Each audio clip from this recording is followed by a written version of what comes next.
Hello, it's Omid here. Welcome to part 3 of my deliverable. I will be going over the principles of animation shown in this game clip over here, showing the menu. Right off the bat, we can see, I'm going to call this guy the pod head dude since he has a pod on his head. You can see the exaggeration principle being applied with it. He comes in really quickly and kind of jerks his head forward to show some kind of whiplash and show that exaggeration. And after that, he goes into an idle state animation. The next thing that drawed my eyes was the background menu. As you can see, it's kind of just moving subtly in the background. So it's mostly a secondary action principle, as the motion isn't the primary focus, but it works underneath everything to enhance the overall presentation. The soft movement kind of adds life to the scene.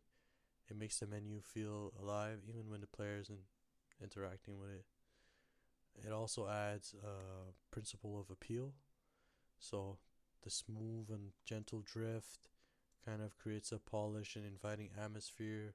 It avoids making the UI look static or flat, and it's visually engaging, and it creates a dynamic environment. Oh yeah, there's also this explanation mark that pops up really quickly over here. As you can see, this little circle uh, kind of closes down, and the logo itself is pulsating.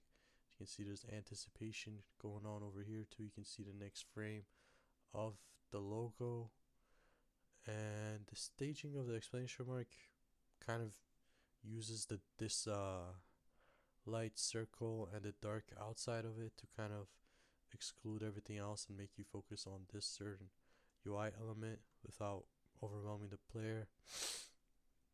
Um, yeah, so this is kind of like a secondary motion that it uh, blurs everything else out, and it highlights this element in the middle.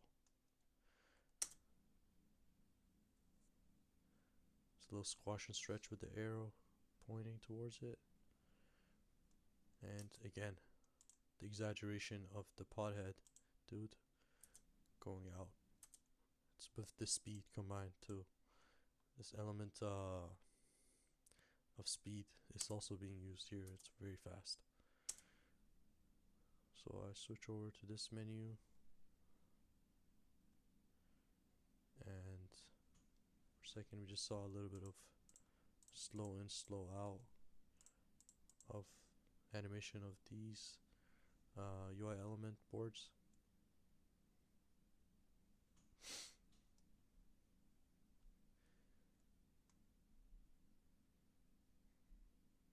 Kind of squash and stretch when you click on the buttons, the UI elements themselves. Otherwise, there's not much dynamic animations going on in this menu. Squash and stretch, and along with anticipation used in this arrow pointing towards the UI element that needs to be clicked. And as soon as it is clicked, the scene changes over to here. And this is the most interesting part I found in this menu is the level unlocks. So as you can see, they are all very different. The locked levels are kind of in a idle state, but the unlock level has all these lights going on and everything. So we can definitely tell the staging is being used here. The gravestones are positioned as background anchors for future levels, and it shows structure and hierarchy on this map. So yeah, other than that, oh, the secondary actions and appeal are very interesting too in this one. As you can see, that's what sets it apart from the other gravestones that act as levels. This one has lighting going on and lights pulsating, as you can see over here.